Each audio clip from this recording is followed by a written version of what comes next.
Thanks for staying with us. You're watching Standpoint. Let's turn attention now to the Southeast, which for over some years now has been in turmoil, almost in a state of anarchy. Sit at home initiated by IPOB to protest the detention of their leader, Nnamdi Kanu, have been hijacked by hoodlums, including those IPOB created themselves, and that's due to division in their leadership. Blood has been flowing freely in all parts of the region. Hundreds of lives have been lost and property worth billions of naira destroyed. Academic activities, disrupted. Indeed, the region became a ghost of itself while the leaders watched doing little. Now, should this carnage continue, there is urgent need to recover the Southeast and bring back peace and harmony to the zone. What is the way forward? What needs to be done? These are the questions now being asked. Questions the Southeast governors and stakeholders are also finding answers to with their recent meetings and to meet President Tinubu for a way forward. Joining me to talk about this is a security expert, Yekachi Adekoya. He joins me in the studio. Good to have you join us. Thank you for having me. We're also joined via Zoom by the former NEC chairman, Sam Amadi. Good to have you join us. Thank you. Good afternoon. Good afternoon. Let me begin with you, Mr. Sam Amadi, because we seem to be seeing a renewed zeal coming from the Southeast leaders to curb the sit-at-home order. Why are we seeing this now? Well, first, I think because of two factors. One is that the sit-at-home before now kind of normalized into a low-energy activity. I've been in the Southeast on several Mondays, and particularly in Imo, for example, people move around but don't like to travel out of state. So it was really dropped in terms of intensity because the main IPOB says, no, we don't support it. So in the past, it has been low energy, low key. People just being cautious and maybe once in a while some incident. But recently, we have seen what looked like escalation with last 2-3 weeks, where we had the incidents in Ebonyi State where some people, criminals hooded and armed, went around terrorizing people. We've seen also incidents in some part of Anambra recently. So I think that escalation, change of mode, brought about this new leadership forum to look for solutions. Again, the new order issued from Finland by a renegade, basically distributed city monarch, is also of concern, where there seem to be some kind of instructions to criminals and persons themselves who are victims of terror themselves to go about to enforce several days of sit at home. So I think these two events combined,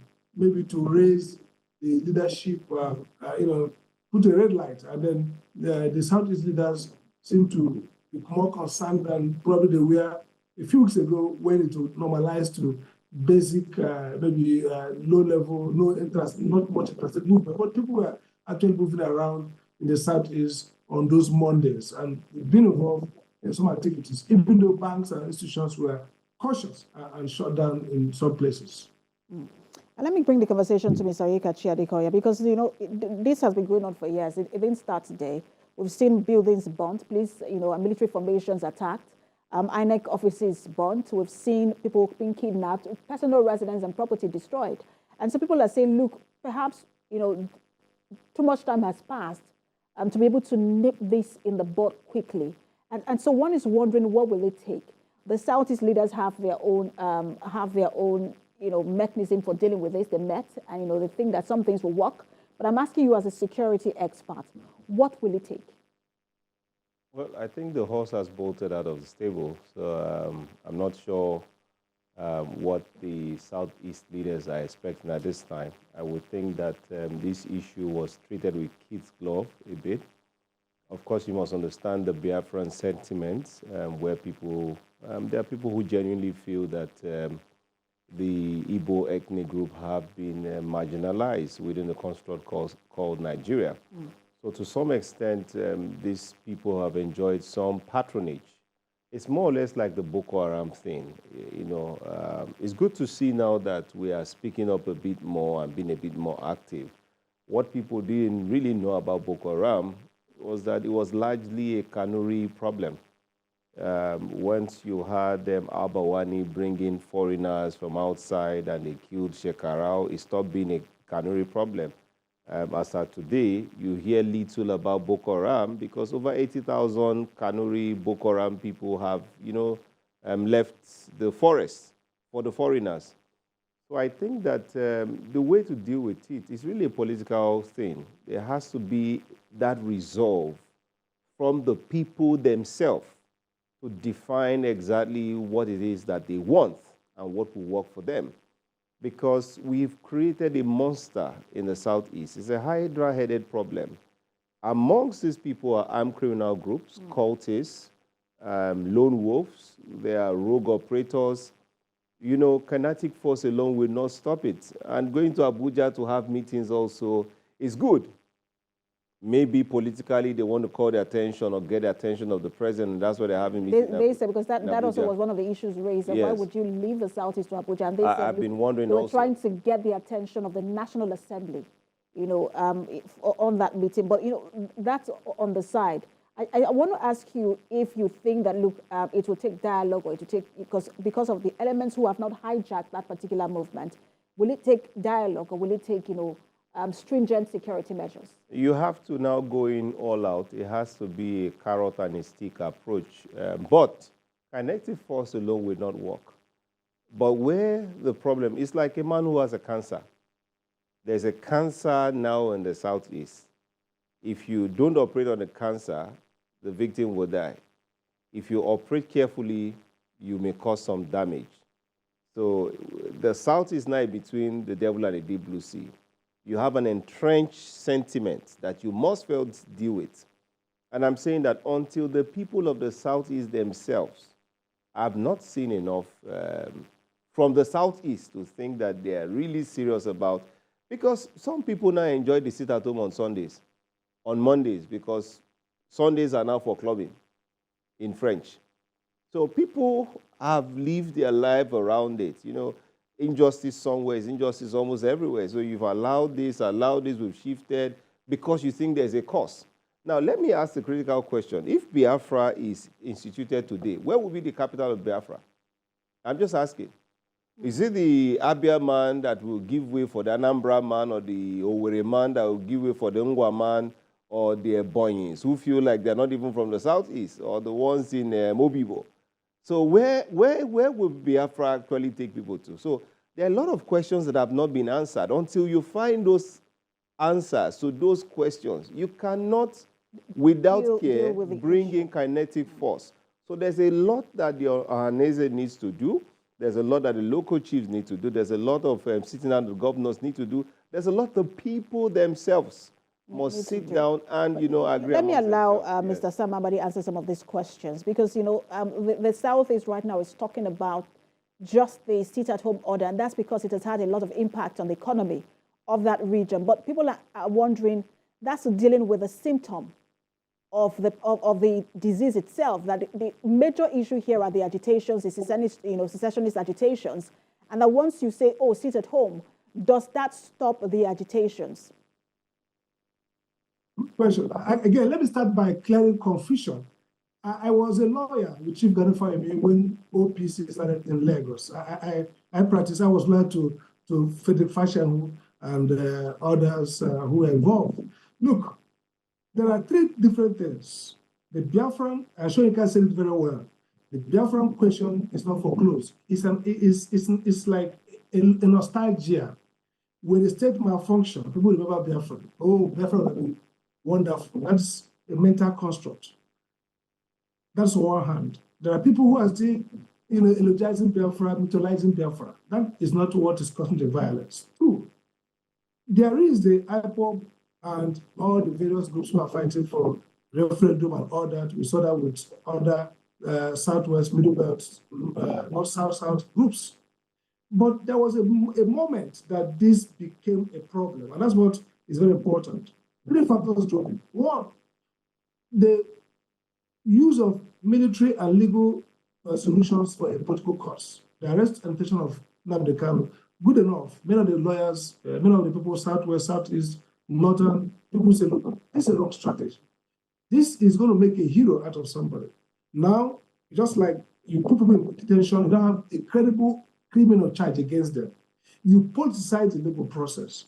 There are many people who had no intellectual people and who have no concern about IPOB and all that they're doing. In fact, internal crisis, more of saying we don't believe in this nonsense. There are many. I was in a meeting with Soludo today, and he was talking about carrying his Nigerianness. There are people who don't believe in separation. But there are also people who, because of the failure of the Nigerian state and the governors of the Southeast region, carry this nostalgia. Youths who have been totally dehumanized. Again, Ebubago, the militarization of the Southeast, if you go to the Southeast and see very provoking military presence, these people were radicalized. The third issue is look at the incidence of violence. Again, let's forget to just sit at home does not correlate to violent killing. If you look at the latest report, Southeast has the lowest number of deaths by violence. So we're not looking at the death.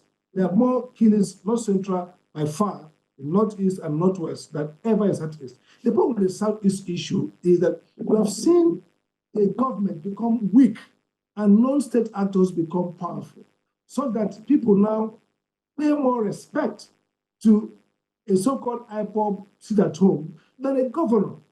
Again, when we are having the series so-called Fulani killings and order, the Northwest governors responded with forget whether it's efficient, whether it's a gimmick, but it served a responsibility function. People felt, oh, there was such demand for Southeast leaders to set up their original.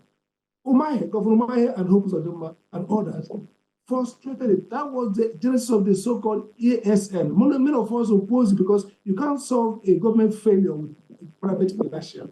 So that moment, where some people recruited young people and gave the responsibility to protect the forest and turned them into victims themselves, drug, criminality, so voodoo, and all kinds of things, is what created this crisis. If there had been responsive governance at the regional level to deal with a menace and a clamor in a responsible way, you wouldn't have known the so-called ESN that people are now using as a brand for all kinds of terror. We heard Asaneto Kubo talk about some of the work they are doing with the so-called embargo. So we need to sort out, the government needs to sort out. First, the issue of Biafra. We can't wish it away. It might not come to pass again. It might be what people call economic Biafra, sentimental Biafra. But essentially, and if you do a referendum today, you might be surprised that not many people want to leave Nigeria, as bad as it is. The second issue look at is the so-called IPOB and other Biafra movement, the right of self-defense, the self-referendum, self-expression. How violent is this? And the third is the criminal use of violence, both by state and non-state actor. And that's the point about criminality. So if we put them all together, we'll find a solution. We can't deal with whether people love Biafra or not. It will take time. When Nigeria works equity for everybody, people will now begin to say, oh, Biafra was once, like Achebe said, there was a country. But as long as many Nigerians feel dissatisfied with the bargain in the country, you will see all kinds of dual movement. I know when we started OPC, Sankara, all of them, it was idealism. But the key thing here is if the state works for all, that idealism will be routinized and people come back to embrace. Mr. Amadi, let me put you on hold. I want Mr. Oyekachi to respond to what he just said, because you mentioned earlier about the issue of military operation in the Southeast. I think it was, there was Operation Python Dance 1, 2, and 3, which was, popularly called Exercise Ekweke. And many thought that, look, that probably also complicated, the situation there, and that the Southeast was looking more like a war front. I want you to get to your reaction to the impact that the military operations in that region had on what we're seeing today.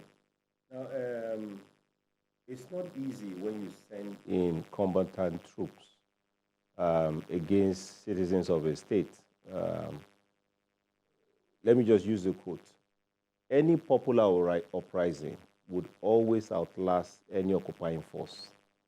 So to the extent that the Nigerian army personnel were seen as an occupying force in a hot area, it made them a bit more hostile and pensive.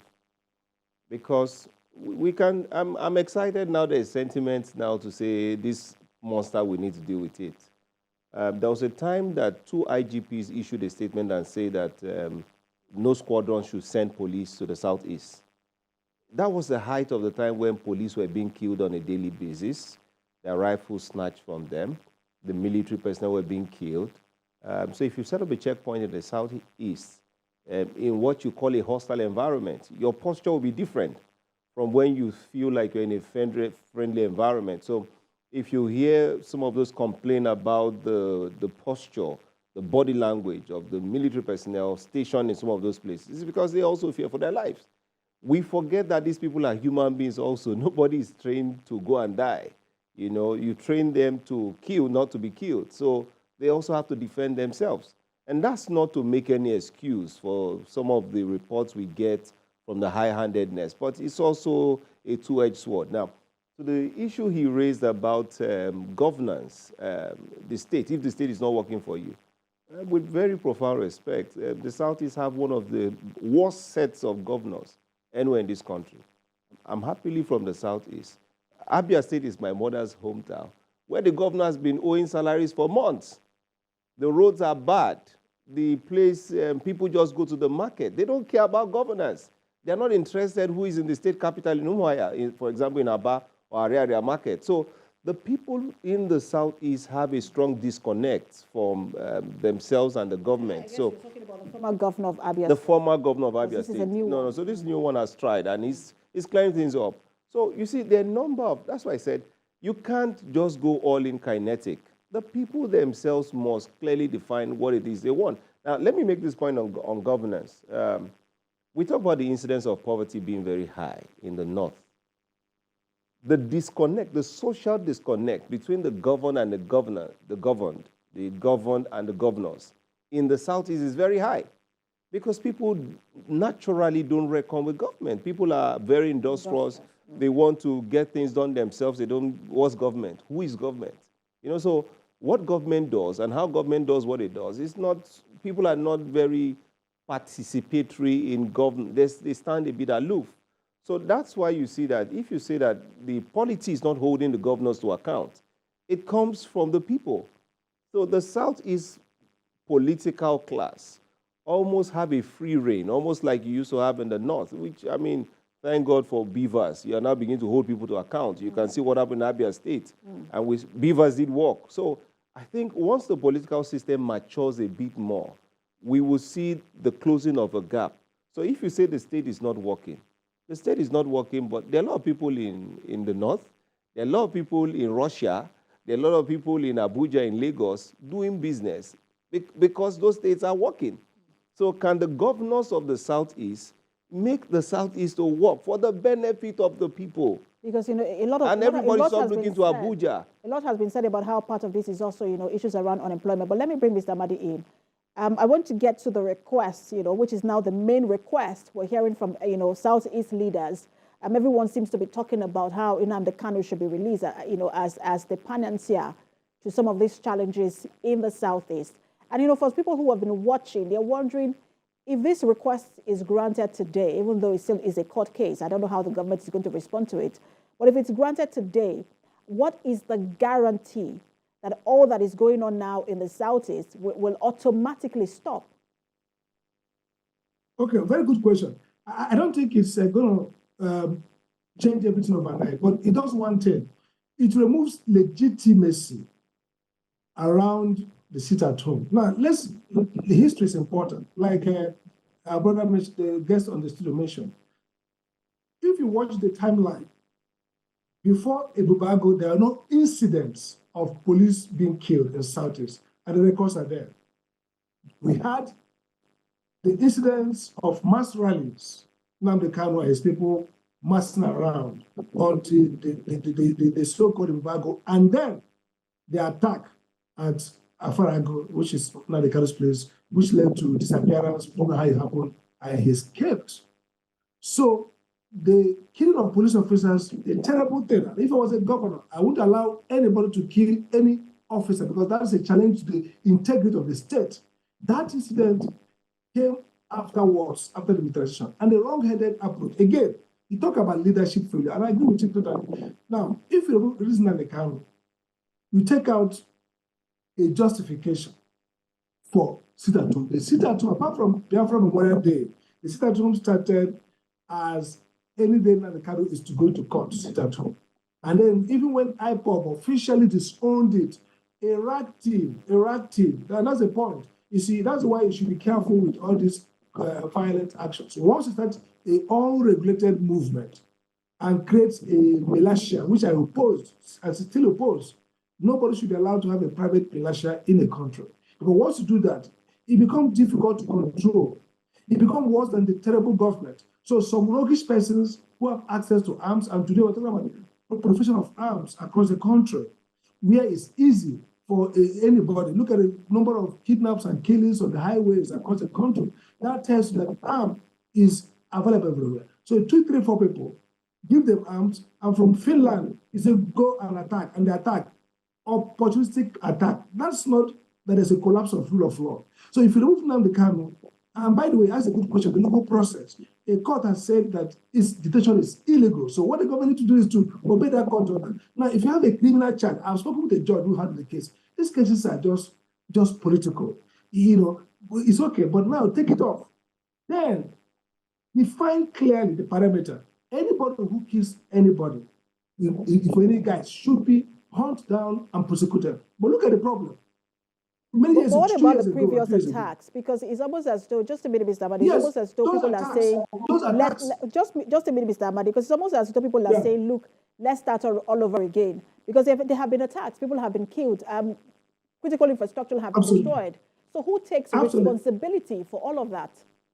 In fact, if I was Attorney General, we are going to go back to all the attacks. Anybody who killed anybody, a Nigerian person, police officer, citizen should be prosecuted. There's no amnesty for criminal killing. But look at it this way. Now, I'm a lawyer. I've read through the charge. The charge should connect. You don't criminalize political dissent. Anybody has a right to fight for a dual republic, Biafra Republic, or Arab Republic. It's a joke. In the U.S., there are groups who are fighting for Texas to be excised from the U.S. It's political speech. If you have credible evidence, this is 3-4 years of trial, not moved anywhere. I can tell as a lawyer, I've read the charge, those charges can never convict anybody. There's no association between Nnamdi Kanu or anybody with killing anybody. That is a crisis created by your rhetoric. It's the equivalent of Trump being prosecuted for a speech. The point I'm making is this. I'm not asking for there were inciting comments he made, and there were video evidence to that regard. But I want to give somebody, I know that we will not have enough time. I know we'll never have enough time to discuss this issue, but I just want Mr. Adekoya to, because I saw him making some, he had some body language, to what he was saying. I just want you to respond to what Mr. Ahmadi was saying, and then this general call for the release of Nnamdi Kanu in just a minute, because we have barely a minute left. Yeah, so the matter of Nnamdi Kanu is in court, and like he rightly said, we need to find build a golden gate somehow to find a solution. But we must set aside the Nzombu politics. You can't take action against the state and then also be threatening the state. I'm sure that the political class will find a way to resolve some of these issues. I just wanted to make a point to say that Nnamdi Kanu's problem did not start with the federal government. It started with the southeastern governors and the political class. He referenced the time when they were making peaceful protests. There was a time when Nnamdi Kanu had the clout to determine who will become governor in most of the southeastern states.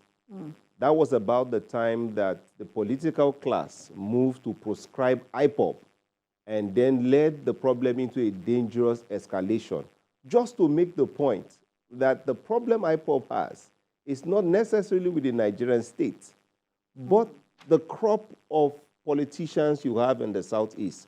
So let's just take this matter back. So the people who help organize this problem are the ones that will help us solve the problem. So let's see that sincerity from that side first, and let the federal government provide all I the just support. wish we can go on with this conversation because, you know, a lot of questions have not been answered. But, you know, I must thank both of you for your time. The former NEC chairman, Mr. Sam Amadi, as well as security expert, Onyekachi Adekoya. I know you are from two regions of the country. Thank you both for talking Thank you to for us. having me. I will see how the federal government responds to this particular issue. That's Standpoint today. Remember, you can watch a repeat broadcast at 11 p.m. tonight and 5 a.m. on Sunday morning. Thanks for watching. I am Precious Amayo.